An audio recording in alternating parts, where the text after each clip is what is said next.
Soc la Sara Roy, cantant, compositora, també periodista. I ara mateix tinc el meu projecte en solitari com a artista, que ja vaig fer el meu segon treball discogràfic, i com a periodista també vaig fent els meus piquitos.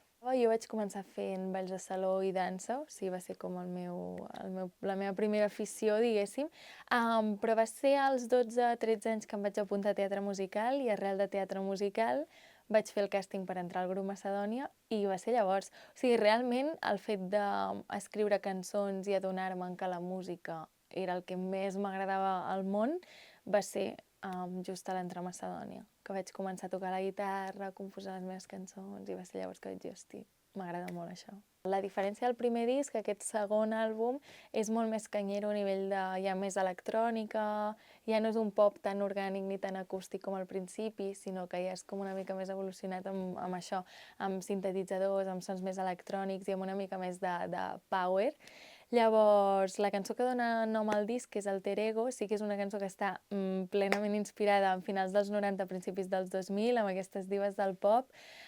Òbviament perquè jo de petita, com a pop internacional, a mi m'encantava la Britney Spears, les Spice Girls, Madonna, però també amb un punt de mirar-ho des de la perspectiva amb la que jo he crescut, com emmirallant-me amb cantautores d'aquí catalanes, que al final és algo com molt més terrenal, molt més natural, molt més proper, i posant aquesta visió com més crítica, no?, d'aquestes divas del pop, que al final també hi ha una pressió estètica, una pressió per ser perfectes molt gran.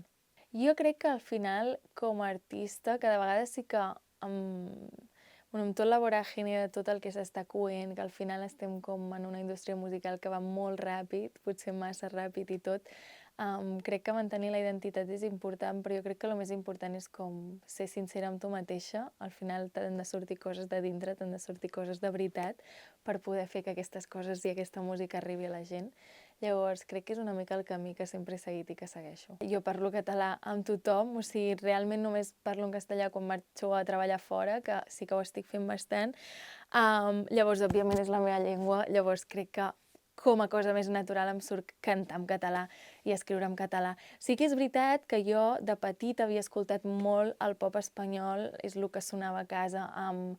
Bueno, a mi mare em cantava Mecano, Serrat, L'Oreja de Van Gogh, Quinta Estació, Amaral. Llavors, jo també he crescut i he mamat molt música espanyola en aquest sentit. Per això sí que és veritat que de vegades composo en castellà perquè també m'hi sento com molt a prop amb els temes més pop i més purs.